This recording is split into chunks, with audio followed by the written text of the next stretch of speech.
What's up, Maverick Nation? I am so incredibly excited for our guest today, the Amy Kushner. Not only a really amazing colleague of mine, but also a great friend of mine. She's got an incredible story. She's an amazing human being, and you guys are going to get a real treat listening to this conversation. So let's get on into it. Amy, welcome. Thank you for joining me. Thank you so much for having me. And I love the most distinguished part of that introduction is that the friendship and the colleague. So thank you for including me in that circle.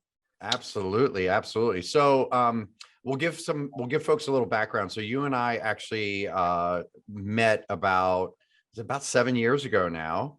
And we met while we were working on a rocket ship real estate team that like taught us a ton and stressed us out a bit, but it brought us together and we bonded and got to learn a lot about one another.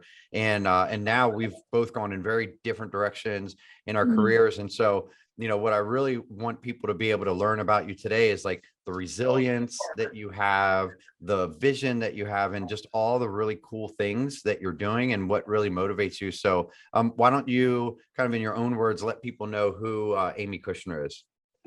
Who am I? We did meet. It was about 7 years ago. And when I reference that time, I reference like when I was growing up, back when I was growing up in real estate. Who am I? It's interesting to be faced with that question because I'm really in a phase of like redefining that. And if you had asked me that question at any point in my life prior to this, I would have felt defined, or I would have felt like validated by what I was doing and the specifics around that.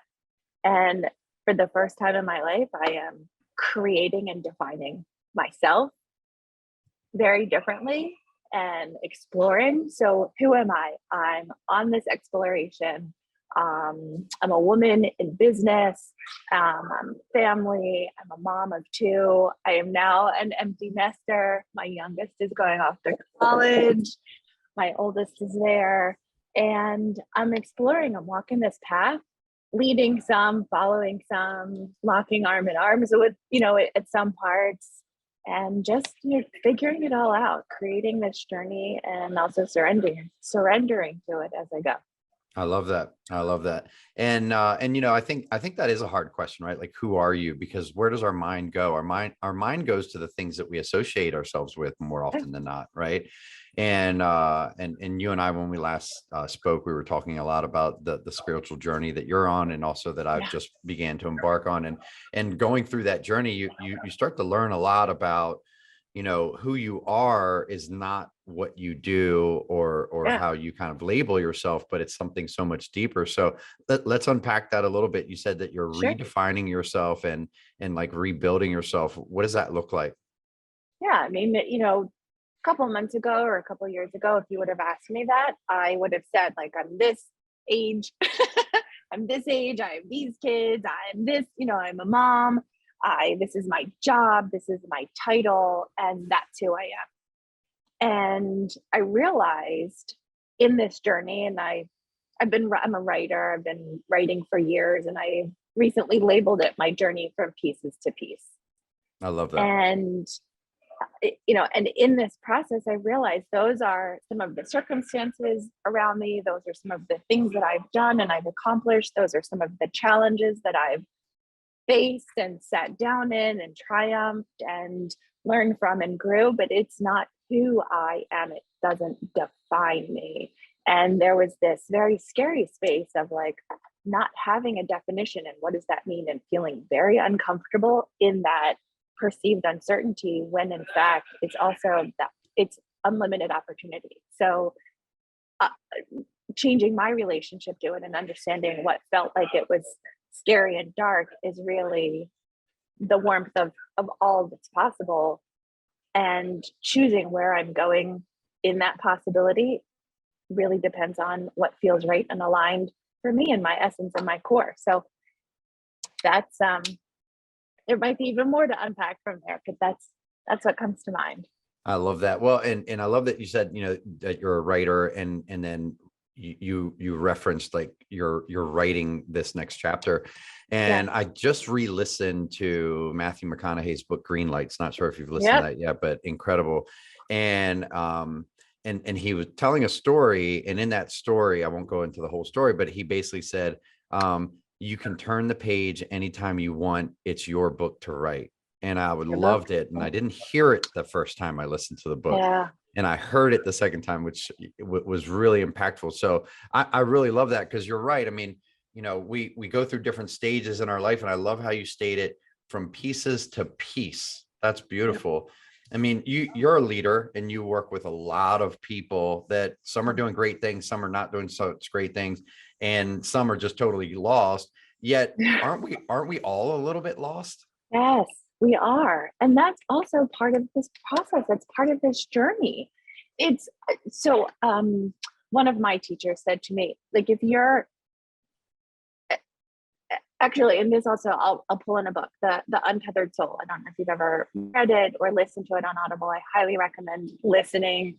It's a fun journey. The narration is incredible, and it really helps to break it all down, and so that you can like digest it all.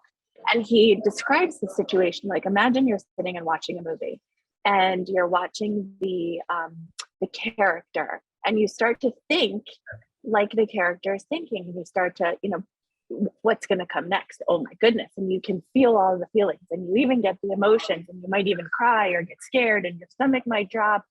And then imagine watching that person eat popcorn, and all of a sudden you can taste it. You're so ingrained in it that you, for a couple seconds or a couple minutes, you forget that that's not you. We're on this journey. And we're living this movie. We're living this experience. And can we experience it as the adventure, or are we stuck in that character, not realizing we're the ones that are deciding what happens and what the next scene is going to be? It's our choice, and we're not limited. That, I think, was the most defining change for me in the last couple of years. Prior to that, my approach to a situation was like, okay, what's available here? What are my options? Rather than, this is my intention, this is what I want, this is where I'm aligned, this is where my essence, what I am craving and desiring, and this is what I'm going to create.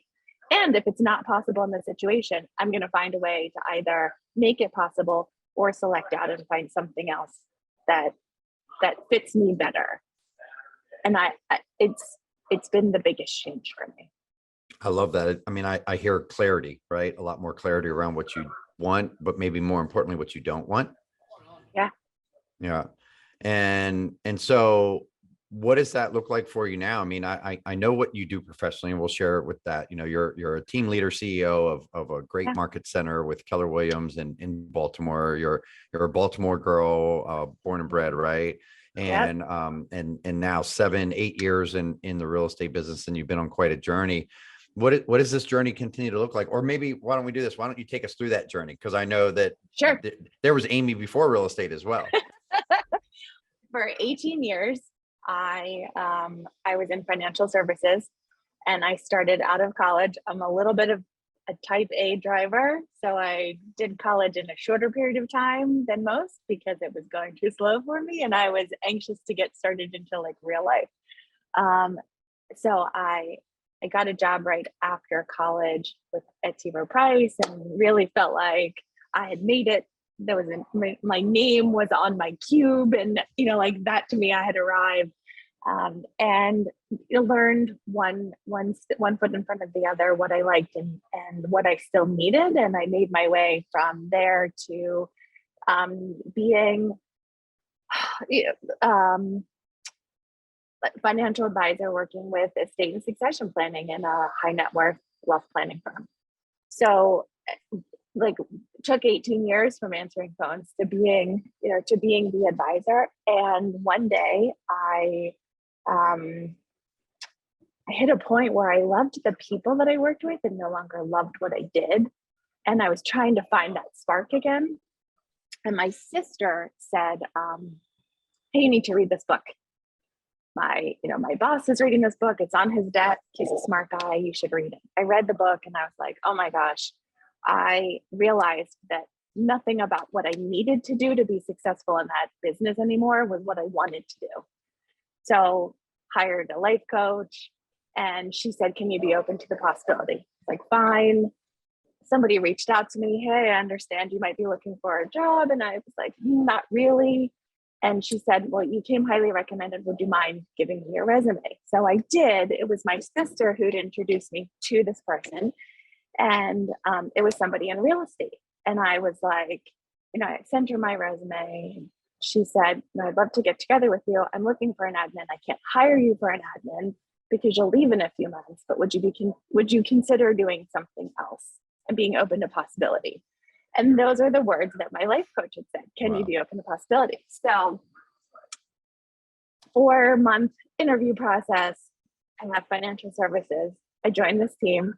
And come to find out, the person in the team, in that real estate business, was the one who'd given the book to my sister's boss that inspired her to give it to me. So oh my goodness, all things divinely orchestrated. Wow. Yeah. So at 39, facing 40, I made a career change after spending a lot of time and effort to become an expert, and really fight past that like young woman limitation that I dealt with a lot in financial services, or the perceived limitation, I guess, for somebody else. And I started over day one, knowing nothing. The 2 real estate transactions I had been through of my own, the laws had changed and that was no longer an option. So I couldn't even use that as a model. And I started from day one. I think you and I met about a year into my journey. And I started off as kind of like an apprentice and became listing partner, handled all of the listings on a mega team, and then lead listing specialist and listing partner. And then a year later after that, on the 3rd year, became team leader of the mega team and did that from, into my 4th year. And then it was time for another opportunity. That's amazing. And in that time, I got to meet you. Yeah. Which is the best part for both of us. It is. So 18-year career. And we talk to people pretty often. And, the purpose of this podcast is to really help people to show people that it is possible to really choose what success looks like for you. Right. So from answering phones to being the advisor, 18 years, walk us through what it takes in a person's mind to be able to make such a massive life decision. Okay. So looking back on it, I can explain it in a moment. I could never have articulated it.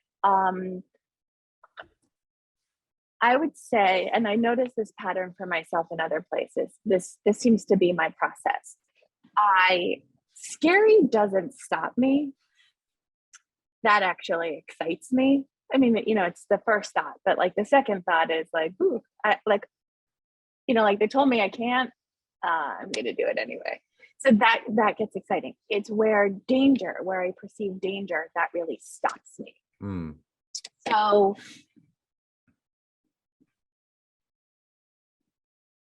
I was in this place where I was so emotionally spent, and I was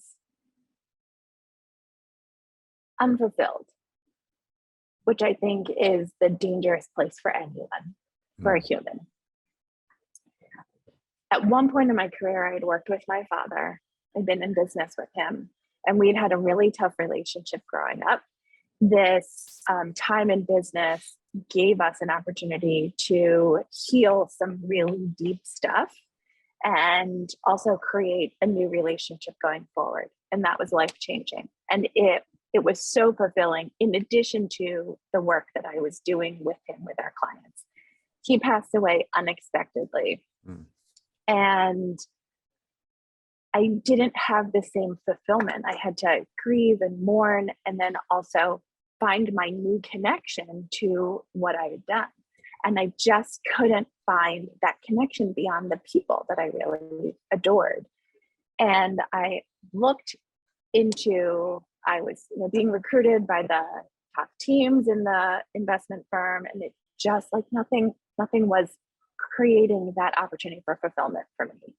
And what I realized at that point was I was looking around, and I've always done this. I've looked for mentors in all my spaces, personal and business. And there was nobody at the time that I aspired to be when I grew up, if that makes sense. Sure. So then I knew it was time to make a change. I hadn't considered that it was a career change. And looking back, my ego was really in the way. I worked really hard to get the certifications and achieve the level of knowledge that I had. And I had so much stacked against me along the way. And I'd pushed and had been relentless and felt like that defined me and validated me. And making a change, it was scary without that validity. But what I connected to in making that career change was the mission. And what it was going to do. I was so aligned to the mission of what this group of people were doing, not just with the focus of business, but what the business mission was, had such a personal connection for me that I felt that level of connection and fulfillment there. So I made the leap. And going back to the scary, dangerous, when the discomfort is so significant and it's the fear or the danger or what's in front of you that's scary, and you sit there long enough, the pendulum swings and the scales level out. And then for me, it's the fear and what's scary about staying where I am. I was in so much pain where I was, and what was scary was being stuck there. So then the fear was no longer around taking the risk and making the move. The fear was staying put. And so then making the move was actually taking a step toward where I wanted to go, toward fulfillment, toward connection, and personal satisfaction of mission. And then that no longer, the wall of fear wasn't there. It's really interesting. We talk to a lot of people in the space, primarily real estate agents, of course. It's not only a real estate podcast, but primarily real estate agents. And there always almost seems to be something consistent, but I didn't hear it at all in there. And it's really interesting. I didn't hear anything about money.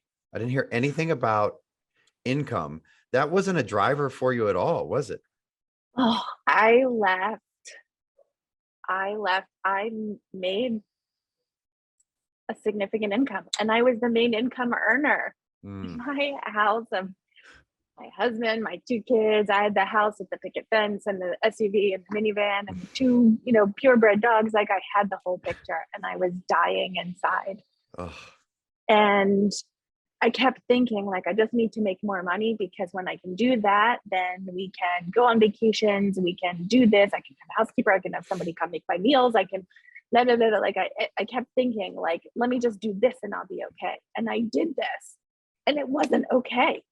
I was not okay. And it was the timeline, like the birthday was coming, that 40 thing, it was approaching, and it just became that fear of not leaving it all in the field. I didn't want to look back and have regret. It became so scary to me. I watched my father's life end, where before he did what he knew he could complete. And I didn't want to do the same thing. And I took a massive, massive income cut. Wow. And it was painful. It was painful. And it was less painful than staying where I was, because the money wasn't the thing. I knew, though, that like money is a top value for me. I knew I had to be in a place where I could recreate that. I didn't have something in my way. So as long as I had the opportunity to create it myself and to get back where I was, that wasn't going to be the deciding factor in making the change or not. That's incredible. Yeah. You hear that theme a lot, actually, when people have really begun to like make money, and when we talk about ego and spirituality and all that. And you hear that story so often of like, I just needed this, or once I made this, then it would be okay. And then you hear stories of, but then I got there and I was still missing something. Like I still wasn't feeling fulfilled or complete, or whatever the words are that people may use. And you hear that a lot. And so I think, for anybody listening, what an incredible story. I mean, I think most people probably know what type of money can be made in the financial services industry, right? I mean, that industry and the real estate industry, I think, have made more millionaires than any other industries combined, right? Yeah. So to do that is not only brave, but it also speaks volume to your ability to listen to yourself on the inside. A lot of people will live quiet lives of desperation until they get to the end of it. And then, like you said, look back and have regrets. And what an awful, awful thing to think about, and I always like to, it's not my quote, but I always like to think of it whenever I'm feeling that way, of like, imagine you get to heaven and God has a flip chart there for you. And he goes, this is the life that you were supposed to have. Oh, or that you could have had, or any of those things, right? yeah. I like that hit me hard. Yeah. So my dad had some health issues. He had a complicated health story. And he'd broken a bone and needed to have this procedure to fix it. And he wasn't healthy enough to have it. And he was in a wheelchair for a while. And I watched this brilliant man be stuck. And I saw what it did. And then he finally got his health to the point where he could have the surgery. And they said, the biggest risk is making it through the procedure. And he made it through the procedure. And then it was okay. We just need to see how he comes through. Like getting over the anesthesia and all of that. And then he came through that. He was fine. It's like, okay, he made it. We're good. It was the day he had it, the Wednesday before Christmas. We were there, days after Christmas, the day after Christmas Day, so the 26th. I said, guys, like, I came in the morning, said, I'll see you tomorrow. And he looked at me like I needed to go. I kind of wanted to do some shopping. I wanted to have a little bit of a holiday. I had none that year. And he looked at me and he said, okay, I don't know if I'll be here tomorrow. And I was like, no, you'll be, and they wanted him to go to a rehab facility. I was like, you'll be in the rehab. I'll come there to see you. And he was like, I don't know, we'll see. And I looked at him and he gave me this look. And I didn't it was across the room. I didn't hug him goodbye. I didn't do all of that stuff. I just needed to go. And I could tell there was more of a conversation there. And I was like, we'll talk about it tomorrow. See you tomorrow. And I left. And the look on his face haunted me. I had made it mean that he was upset with me for leaving. And I carried that with me for hours. I went to the mall. My mother calls and she was like, I think something's wrong with Dad. I'm like, Mom, he's fine. Like, I just need a couple hours. He's fine. And then she calls me back. He was not fine. And he had a massive heart attack. And that was it. And I never got to do the hugs. I never got to do the I love yous or the goodbyes or any of that. And I was stuck with that look on his face. And I realized years later that was him. Like, I think he knew. I think he knew what was happening. And that was what's the word? Like, he was processing through. That was like the resignation. He was processing through. And that look on his face haunted me. And it's the same thing of like, when you get there and you look back and of the, like, what you didn't do, I felt like that's what I was watching. I don't want to be there, and I don't want anyone else to be there. That is what wakes me up every morning, and what has inspired me to take the kind of action that I've done and face the things that are scary, because I saw what it looked like. And that is not the life that anybody wants or deserves. Wow. That is, that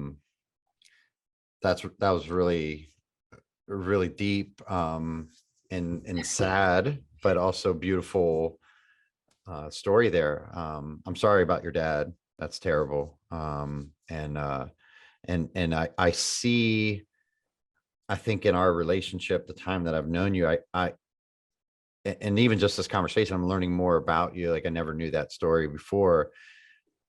It's starting to make a little more sense, even when we were working together, and we talked about this the last time we were together, and you were still fighting through, like, not really where you want it to be. And I always found it so interesting, but also probably because I wasn't processing it enough in myself, but like how you were really struggling to find that, right? And I think oftentimes we as humans, we're just like, just figure it out. It's just this, right? And we just choose something because either somebody tells us that's what it's supposed to be, or we just assume that that's what it's supposed to be, or it just is the comfortable or the easy thing.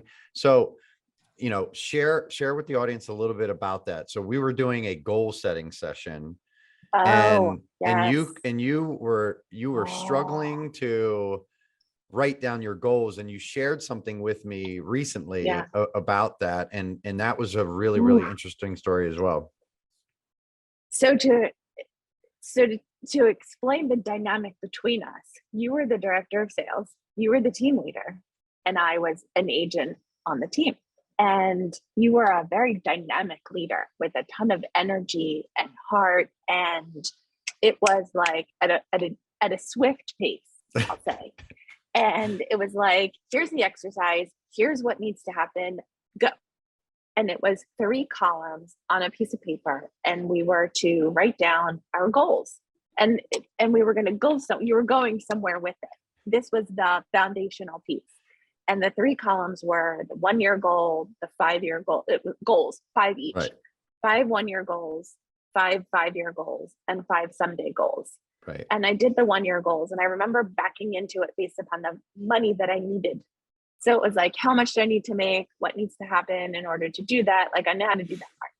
And the someday goals, I'm a big thinker, so I could do those. It was the 5-year goals that were blank, and you were like, Amy, what are you doing? Finish. I couldn't do it. And I think even I was like, like, I ran out of time. I'm good. Like, I'll work on it. And you looked at me, and I remember like the room looking at me, and I was like, I'll work on it. Like, I'm busy. And a couple days later, as an amazing leader does, you held me accountable for this part, because I couldn't take the next step and design my life without that piece. You don't know where you want to go until you can't get where you want to go until you know where that is. You don't get in your car to drive across country without a GPS or a map. And what I realized sitting in the second conversation, when you were like, okay, get it done, here's the time, you have nothing else to do, I was faced with what I wanted my life to be like in 5 years. And I started hyperventilating. It's funny now, it wasn't then.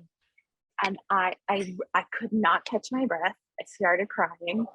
And it started with the realization of where my life was going to be at that point, just timeline. My daughter was going to be in college. And it made me realize that where I was going with the trajectory of my life, if I left it alone where the train was going, wasn't where I wanted to go. And the pain was that I wasn't ready to see that. And yet I had just seen it and I couldn't unsee it. And I had to do a whole lot of processing and figuring it out. It was Wow. gut-wrenching and pivotal because so much happened from that opportunity and accountability and care. When a leader shows up and has accountability with care, everything becomes possible, right? Like great leaders will go to the places where it's scary to go. And you did. You went there and you sat with me and wanted that for me. And I just had to process through it all and look at it. And it took a few years. Yeah. Well, thank you for the kind words and thank you for sharing that. I know it's very personal. But I think again, it shows like you're not going to settle. No. You're not going to settle. And I love that about you. And I wish that more people could be that way. Like you're not I'm going to lift this carpet up and just brush it under there and go on about my day. No, in fact, no, I'm not. I'm going to pick it up. We're going to have a conversation about it. We're going to look at it, figure out what tools we both want to use. Yeah, no, I'm not. And sometimes in my head, I'm like, Amy, shut up. Like, why can't you just stop talking?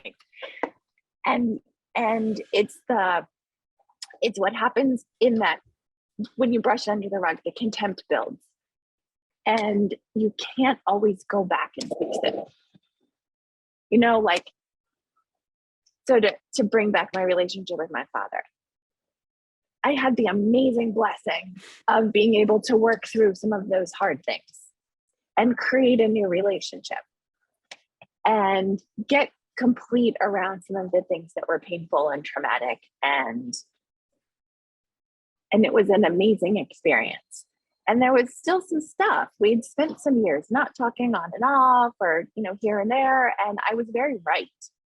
I was right in like, I was right. I had standards. And if he wasn't going to treat me this way, then that means, it's what I made it mean. That means he doesn't love, respect, blah, blah, blah, whatever it was that I made it mean. So I was very right in not talking with him.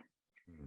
But after he was gone, just because I was right, it held no water. I wanted those minutes and days and months back so desperately.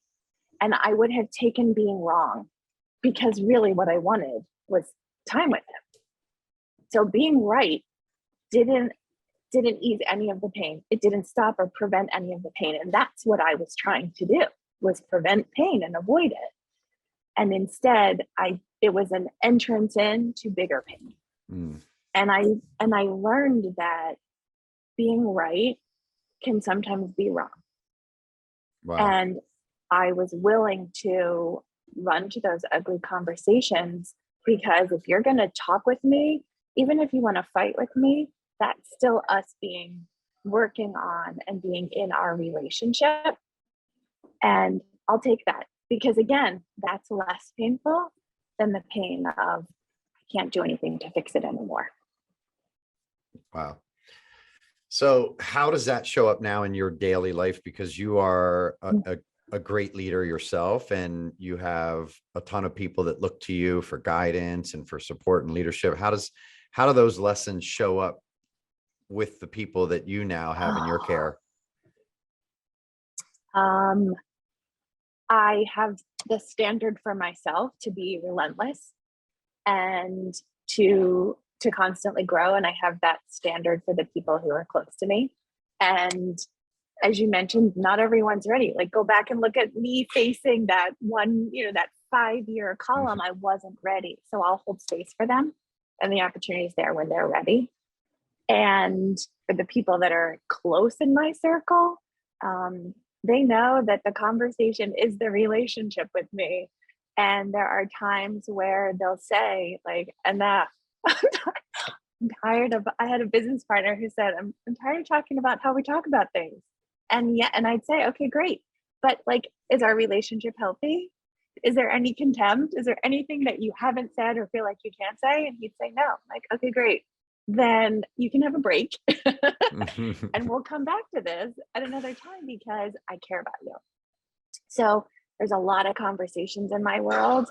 And I also understand that you're the one who decides your pace. I might push a little, just like you did for me. And also I'm going to say, like, it's your decision. I'm here when you're ready. Love that. I love that. And I see the way that the people respond to you. And, you know, I think that, well, we talked about this last time we were there, right? Like, leadership is hard, right? Business is hard. The journey of those two things. What's your leadership experience like now? Like if you had to stage your journey, what stage are you in now? Oh my goodness. What I'm working on continuing to develop is the leadership by influence rather than by title or assignment.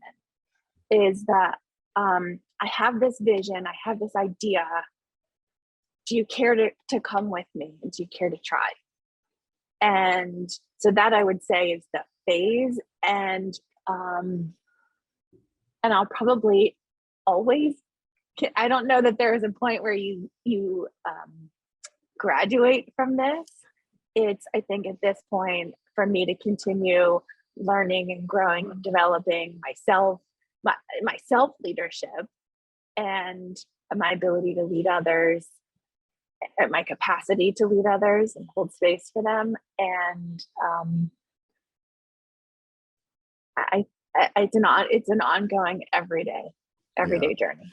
I love that you said your self-leadership. You know, that's what our CEO, Adam Hergenrother, that's one of the things that he says all the time, is that self-leadership has to come before leadership. Yeah, definitely. And when he said it the first time, I was like, what the hell is he talking about? And then I started to think on it. And I started to think of the different places or areas or things that I wasn't truly leading myself in the right way. And I went, oh my gosh, I understand what he's saying. What a big deal. What, like, an eye opener that is. And, you know, I love that you said that, like, you are working on that stage of, I have this vision or this idea. Would you care to come along? That's an exciting place for me to aspire to get to, because I'm still in that. And Amy was being nice when she said dynamic. What she meant was that high energy and like slightly demanding. I'm somewhat still like, I'm an old sports guy, right? So a lot of my leadership comes from sports leadership, and the way that we deal with fellow athletes and the way that we deal with our colleagues are very different, right? They're very, very different. And I catch myself often like being almost taking up the room with my energy because I'm trying so hard to supply the room with energy that I'm almost stifling the energy that's naturally in there. And I don't intend to do that, but I, at least with some of that self-leadership that you just talked about, I'm getting to a place where I can start to identify that and then go, okay, no, I'm not giving any space for folks here. I've got to step back a little bit. That's interesting. And that's incredible growth. That's incredible growth. I can't say I experienced that of you and your leadership. I didn't feel like I didn't have the space. And yet, knowing what I know now, I understand what that's like as the leader, wanting to I understand. And we do it with such good intentions. So I'm a sports person, and I also grew up the daughter of a fisherman. So everything is either a sports reference or a fishing reference. Love it. So this one is a sports reference. My daughter played soccer, and the coach would do one-on-ones with them and look at game video. And when they were younger, parents got to see it also. And there was one time where she was a defensive center mid, and he was showing how she would fight to get the ball. She'd be in a 50-50 battle, one player against one player to get the ball. She'd get the ball. She'd reposition. She'd make the pass, and then she'd have to run back. And because she had gotten out of her position, somebody else had to cover her, which then left a weakness on the field. So when she made the pass, the other team could easily turn over again. And she was constantly going in and fighting for these 50-50s. And she was all over the field. And all of the other players were confused. She saw that as being a leader and making stuff happen. And what the coach explained to all of us is that if you don't play positional discipline and you don't lead in your space, then you're stepping into somebody else's and you're disrupting your team. Wow. So for me, wow. What a lesson in that. Yep. Oh my goodness. Yeah. So, I mean, she was 12.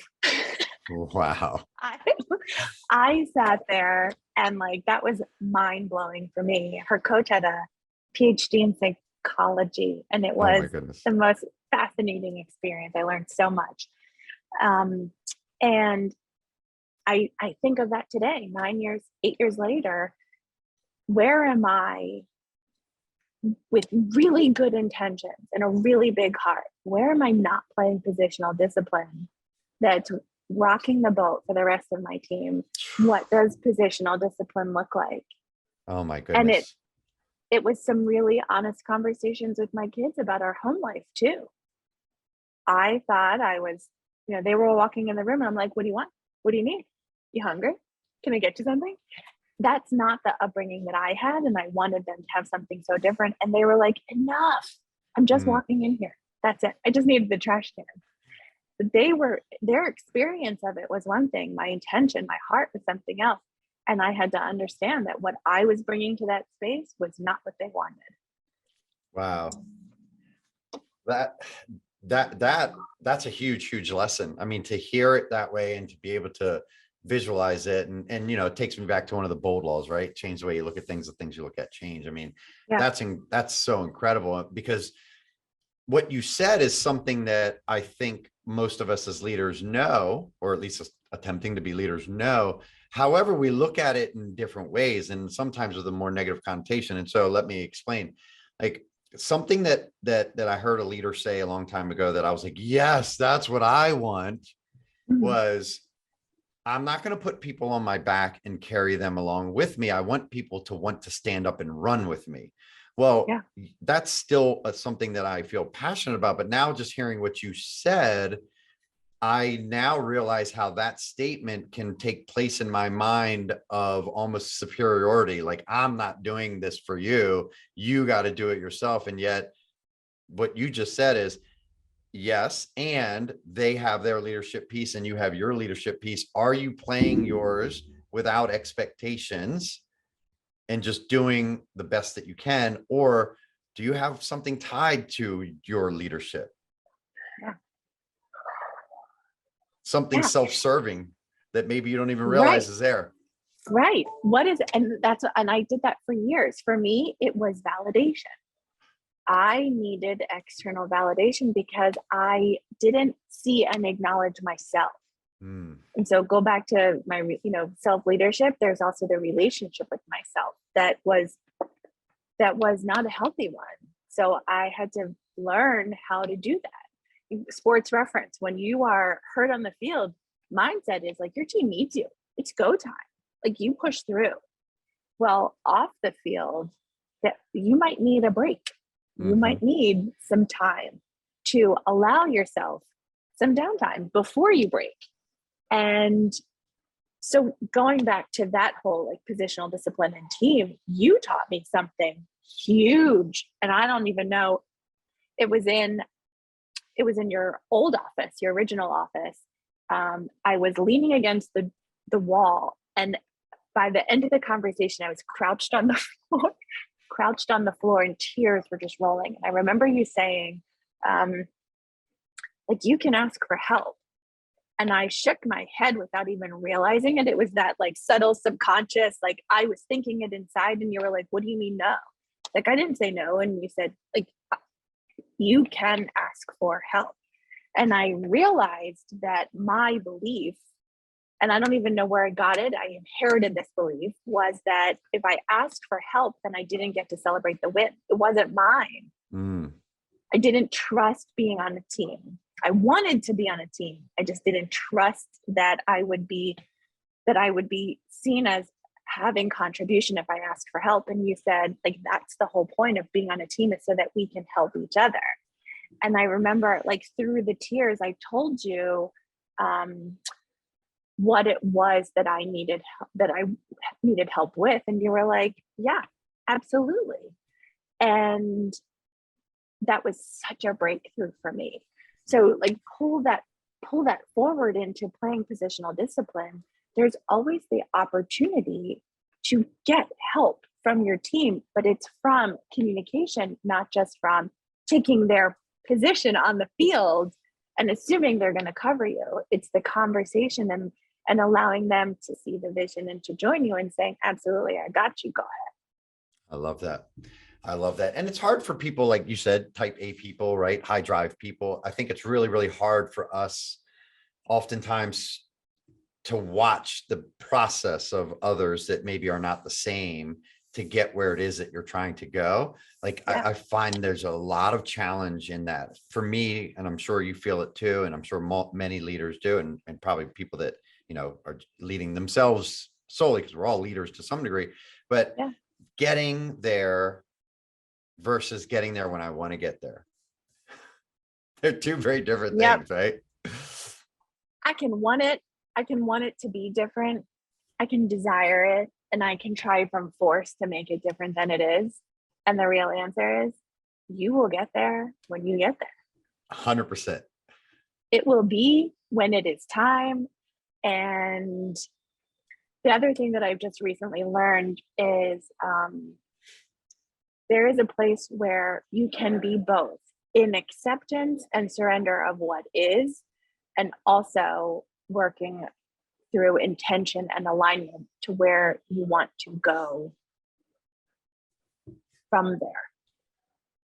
I have always, up to this point, been in force of, I'm gonna make it happen. And I understand why, because there was always so many no's and so much resistance. And like you said, I, in some places to my own detriment, refuse to accept no as an answer. And there's also a point where, and I think this is where I am in my life, I got to the point where I realized I've gone as far as I could on my own.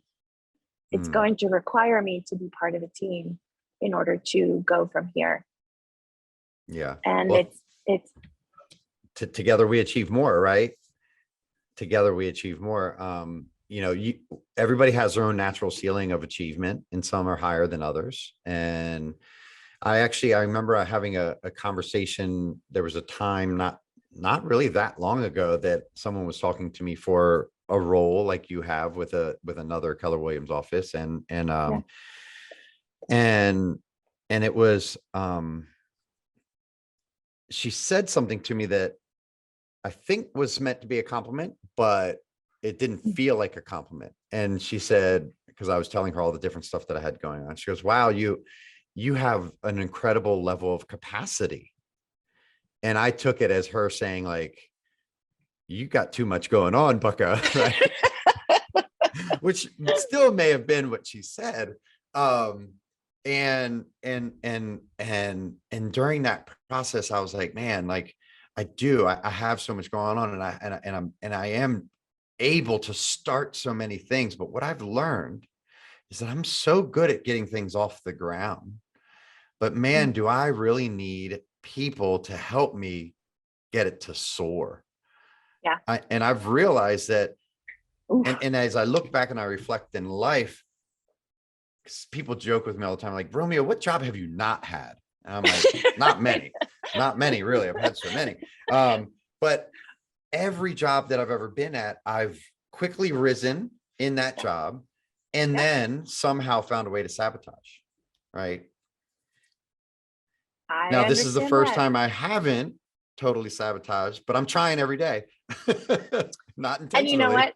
For people like us, because I have done that myself, for people like us, what's required is, or really where the breakthrough is somebody. So like I've quit 3 times. And every time I go to Sherry and the owner and the operating partner of the market center, every time I've gone to her and said, I think my time's, I think I'm the ceiling. I'll help you find your person. I feel like I'm holding us back and I don't want to do that. And she said, okay,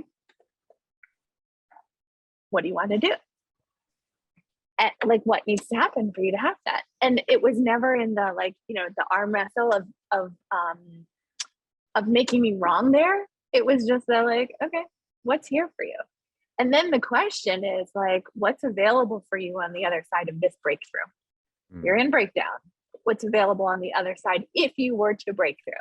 Right. And really the reason why I was sabotaging, and the reason why I was, you know, coming up against my own wall and resigning to save the organization was because I was being confronted by my own stuff. And it was, you know, it was uncomfortable to sit here. So I wanted to get out of discomfort and like, I just need to like put it down and leave it alone, when really that's when the breakthrough is possible, when you get there. And so like the people in our world who hold that space for us and who hold us accountable to our shit and don't let us sabotage ourselves and everyone else in the space, you know, those are the magic makers. Oh man. Yes. Yes. And yes. Wow. Yeah. And isn't it crazy how our minds can take us to those places so quickly? Oh, Right. yeah. Yep. So I'll share a story with you that I don't know that I've shared with anybody publicly, but when after you and I were working together on that team, you know, we've had this conversation, like I flipped some houses that year. I wholesaled a couple of houses. I sold some houses and I got them the year and I had made good money, but I was like, what the heck am I doing? Like I'm all over the place and I don't really know what I'm doing. And so then I decided that I was going to start selling real estate. And so I had a couple investors and I started doing okay. And then there was a point when, not that long ago, a couple of years, 3-4 years maybe, where I was really struggling internally. And also my business was just going through a couple months period where I was like, what in the hell am I going to do? And I'm pulling into my neighborhood and the city of Annapolis had one of those big signs up, like those construction signs. And it said, Annapolis City Police Department now hiring. And I went, I could do that. I understand. I get it. And I told my wife and she's like, you're not going to be a cop. And I was like, I mean, I don't know. Like, I don't know. And then, you know, last year, now granted, it doesn't make me special because many people had their best years ever, but the year that I had last year, and I'm like, I could have been 5 cops, right? Like, yeah. Yeah. And it totally get it. It happened so fast. I totally get it. For me, that like awakening was, so like go back to the financials and the money. I've made money. I've lost money. I've made money. I've lost money. We've been in financial ruin, and we also took a 3-week vacation to Hawaii and stayed at, you know, 5-star, 4-star, 5-star, whatever. Like nice places. We've done it. 4 Seasons, Ritz, like we did it the best for 3 weeks. And I was talking with, I have many coaches in my world, like 5. I was talking with one of them and he was in my house and he said, if you don't pay attention to where you are right now, you will hit bottom. And I was like, I cannot do that again. I cannot do that again. It is too hard. I have risen from the ashes too many times. I cannot do it again. Like, as emphatic as I was, it was like he had the decision process of like, granted, you know. And he said, well, Amy, you're the only one who has control over that. And he said, actually, you've become brilliant at rising from the ashes. The question here is, can you not crash? Can you not hit bottom? And I was like, well, I don't know how to do it any differently. And he said, like, start listening to yourself and stop doing things you don't want to do. Like, stop being in places where you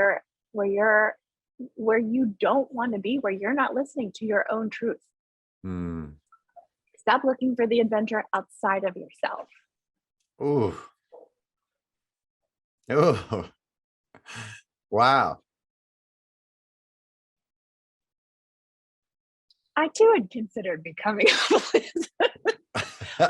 I mean, like, you look for, like, this doesn't feel good, so what's my next adventure? Oh man, I love that. Stop looking for adventure outside of yourself. It reminds me of something that I heard recently where it said the root cause of all suffering is wanting to be over there when you're here. Yeah. Somebody that I've known for years in real estate was here for a settlement. And I look at him as a father figure, adore him. And like, my face lights up every time he comes in. And he said, "How you doing? How's kids?" I said, "They're good." He said, "What's going on with you?" I said, "Well, my son is about to graduate." He's like, "Oh, what are you going to do?" Like, he knows that means I'm an empty nester. And like, it's like, "What are you going to do now?" It's like, "I don't know. I got offered a job and, like, I might move." And he said, "Where are you going?" I was like, "I might go to Boulder. I might go to Sedona. Like, I could go anywhere." And he goes, "Okay, just remember, wherever you go, you take Amy with you." Oh, And I was like, "I'm not running from anything. I'm running towards something." And he's like, "Sure you are." It's like, "Where are your kids in school?" I said, "Maryland and Pennsylvania." He's like, "You're not going anywhere." Okay. Wherever you go, you take yourself with you. wow. Yeah. Yeah. You better like the company. We have gotten very close. I invite her to do many things with me. Yeah. There's no avoiding your own truth. You can try. I listen to loud music to try and, drown her out. I have like made myself very busy to the point where, I crash to go to sleep so I don't hear my own thoughts and wake up and run. I've overpacked my schedule. I've overcommitted. I've done everything. And the truth catches up to you in those quiet moments, and it's yours to decide if you're ready to hear it, and who you want to be with it, and then who you want to be about it. Mm. Yeah, we're getting deep in this one. I mean, I meditate. I think you do too, right? Yeah, I got to plug my phone in. Sorry. Sure. Yes. Yeah. And when I first started that was really weird. Well, first off, when I actually for the first time actually meditated and I actually dropped my shoulders and I was like, holy hell, they were like 6 inches above where they are right now. I didn't realize they could get so low. Now I like, it's almost like if you've ever smoked a cigarette, it's like that first cigarette. It's like, you're constantly chasing that every time I meditate. Now I'm like, they won't go any lower. Am I stressed or are they just loose now? Right.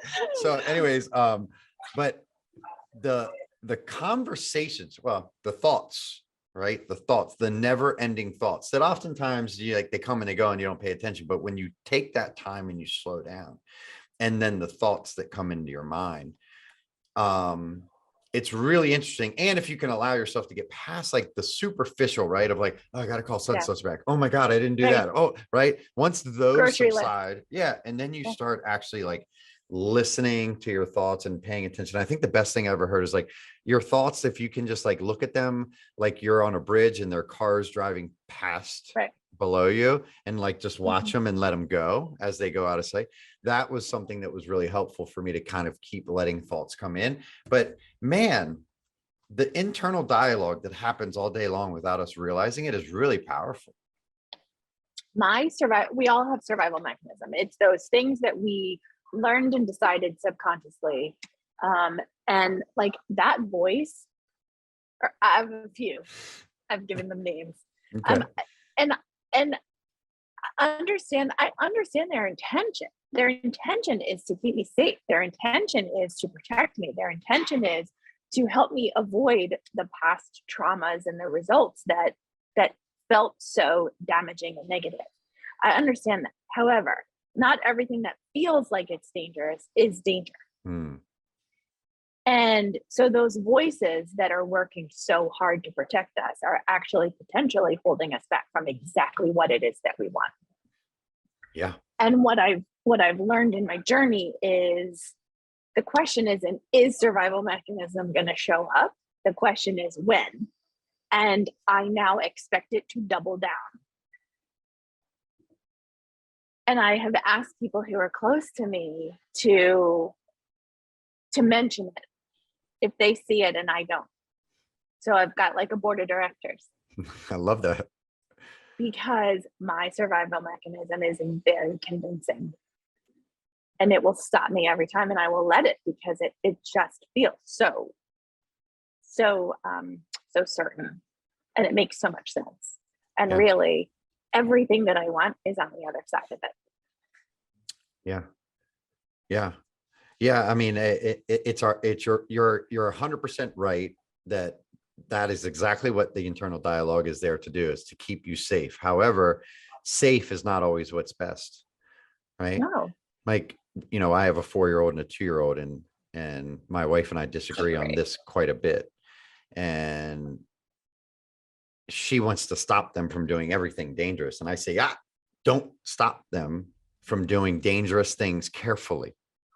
Yeah. Let's let them do those dangerous things carefully so that they can Oh, understand, right? Because yes. in this journey, what I've realized is if we're not careful as the parents to these 2 little girls, we're going to instill our belief system into their programming without them having an Yeah. opportunity to learn their own. And I don't want to Yeah. do that to them. Yeah. I was that person. I was that mom. There's a story, I think it's is it Lemony Snicket's? It was a book Yeah. that we read when the kids, and there was a crazy aunt in there. And she was the, like step away from the doorknob because it might break and a shard of glass might get in your eye. Okay. That was me as a mom. Like I felt life or death was in my hands, and it was my job to like protect the kids and so that they could, survive to the next moment. And it felt very weighty and it was exhausting. And I struggled. And my husband used to make fun of me because he was the like fun dad. I used to call him Uncle Dad. Like he was the fun dad. And I was the mom, the mother who like made it all happen. And yet I couldn't have fun. And I now understand. And it's for me, it was a trauma response. And everything seemed so dangerous and so scary. And really understanding how to mitigate risk and how to make the decision of what's just scary and what's truly dangerous. Yeah. So like I'm a skier, not kind of skier you are. I'm a skier, and like there are places in my life where I will take a risk, and there are places where I will like I'll skip to the edge, and then I'll watch some people go down so I can navigate how they're doing it without breaking something. Yeah. It's understanding for yourself where that line is. And if you don't feel, well, I'll speak for myself, where I don't feel accountable or where I can trust myself in that, where my survival mechanism voice is just too loud and convincing, that's where I go to my board of directors. This is what I'm thinking of. This is what I'm seeing. What are you seeing that I'm not seeing? And that's how I'm navigating this, because I'm still not sure that I'm always not that, that aunt who is afraid of the doorknob breaking. I know that I'm not, and yet it's still there. And I just want to make sure that I'm not missing the adventure out of fear of something that's not really dangerous. Well, I love that you have the insight into yourself to be able to put together a board of directors to help you with that. I mean, that alone is really powerful, right? To have enough insight into who you are to put safeguards in. So, I mean, kudos to you, like lessons in there that so many of us could take. I need a board of directors, I think, in the opposite direction. I'm a little too adventurous. And, I have an incredible person in my world who manages the finances, and it's not my wife, but she always says, Romeo, are you sure? And I'm like, yeah, it's fine. And then she has to go. She sent me an email the other day, coming to Jesus conversation. And I was like, what is going on?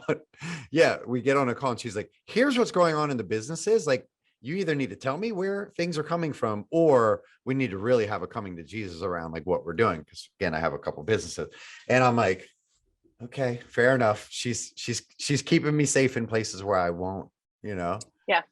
or keeping me tempered, Yeah. Yeah.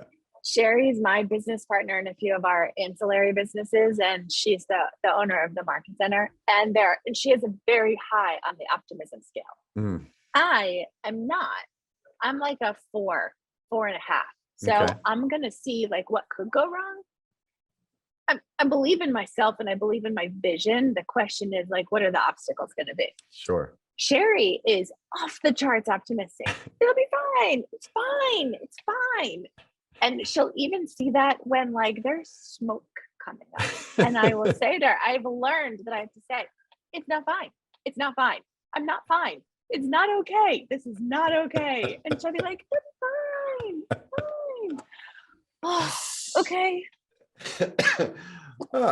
I'm getting ready to retake my KPA. I'm having our whole team do it so we can like do a reset, and so I'll have to tell you what mine is. I don't remember what it is, but I think my optimism is like 7-8. So it's also pretty high. Yeah. So it's pretty high also. Yeah, for sure. Oh man. Well, speaking of, sorry, go ahead. As long as you're around people who balance you, it's good. Yeah, for sure. Well, having those people around that'll be honest with you, right? I'm sure as you continue to grow and from the outside perception gain more clout or more significance in your role, it's harder to get people to be honest with you, and I don't seem to have that issue. No, well, I mean, like I tell the team all the time, and I feel it also. Like there was something going wrong not that long ago, and Sarah, my wife, she's like, tell Adam. And I was like, I'm not gonna bother Adam with this. And she's like, tell Adam. And I'm like, I'm just not gonna bother Adam with this.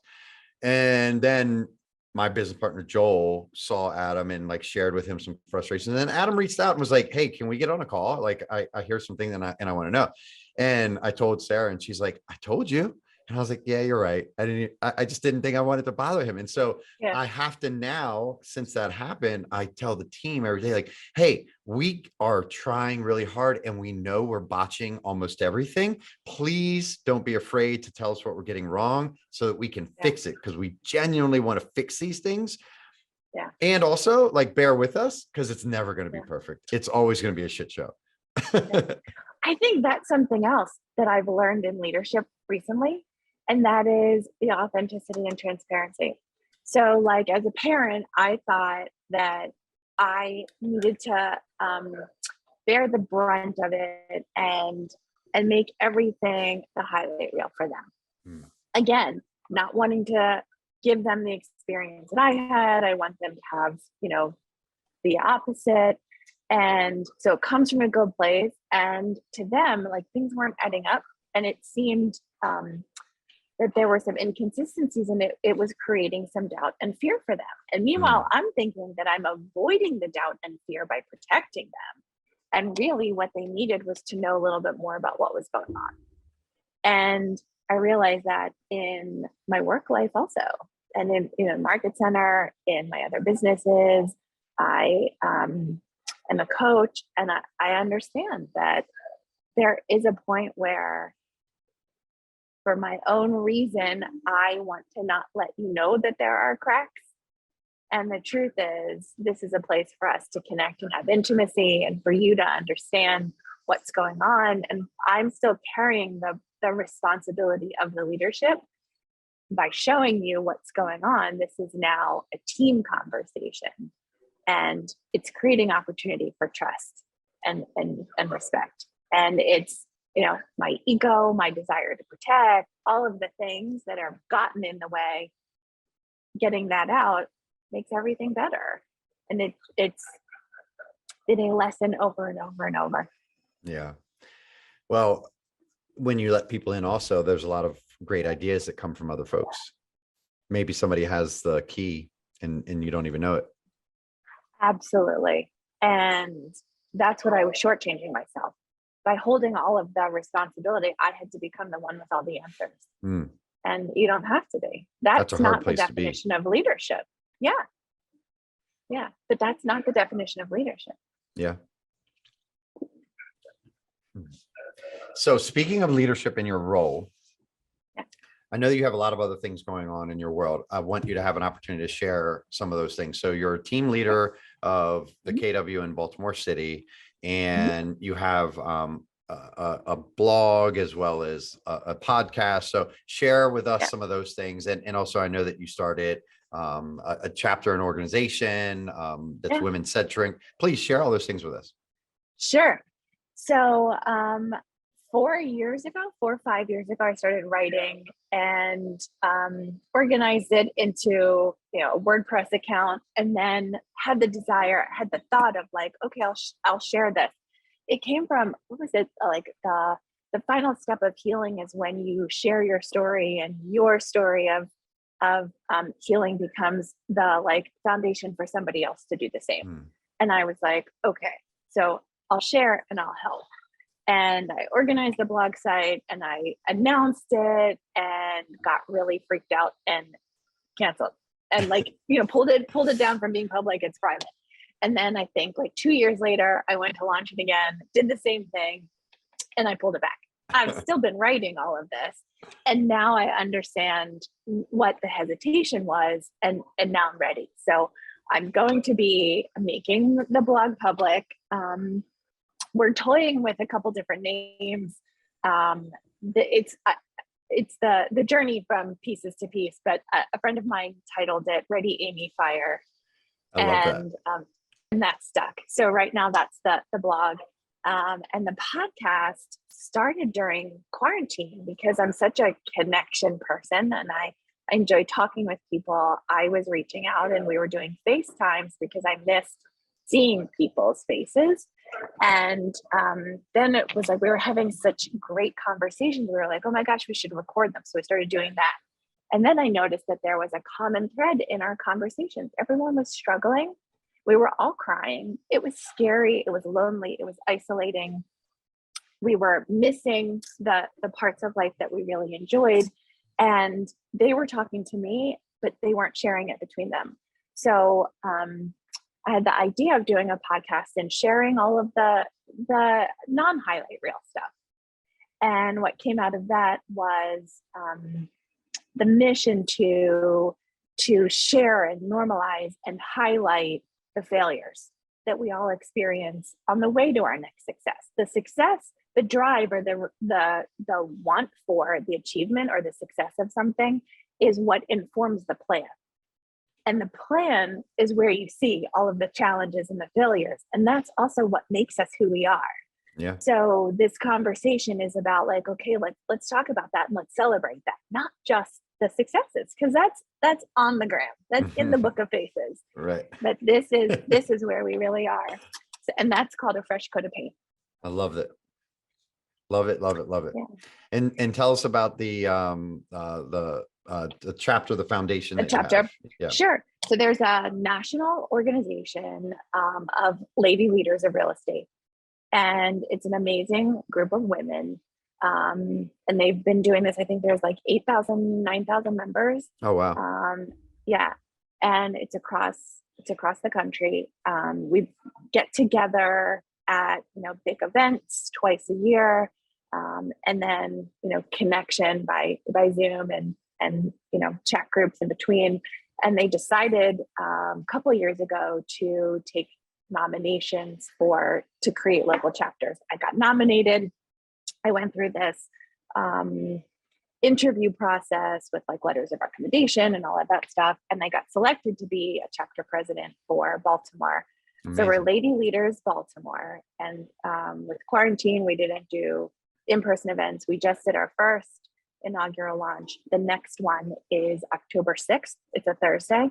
And it's not just for real estate agents. Real estate is a driving force in the financial markets. Mm-hmm. And, so really almost every business in some way intersects with real estate, Yeah. and the women are welcome. It's a place to connect, explore, evolve, inspire one another, feel, ourselves, and really create a community where we can bring our authenticity and build. The motto is to lift as we climb. Love that. Amazing. Truly, truly amazing. Well, the Amy Kushner, we have had another really amazing conversation. I think you and I could probably do a marathon of podcasts all at one time, but I don't know how many people would listen to it all the way through. So maybe we turn that into a book. Maybe that's new. Maybe we create like a There you go. a book cast and I love it. go from there. Yeah. So I appreciate you so much. I think that the stories that you shared, thank you for your vulnerability and for your openness Thank and you. the lessons and all the nuggets. I think that this is going to be a top download in our show. So I appreciate you so much. Thank you for being a guest on the show, and I'll see you soon. Thank you. I look forward to it. All right. Talk to you Bye. soon, my friend. Talk to you soon. Bye.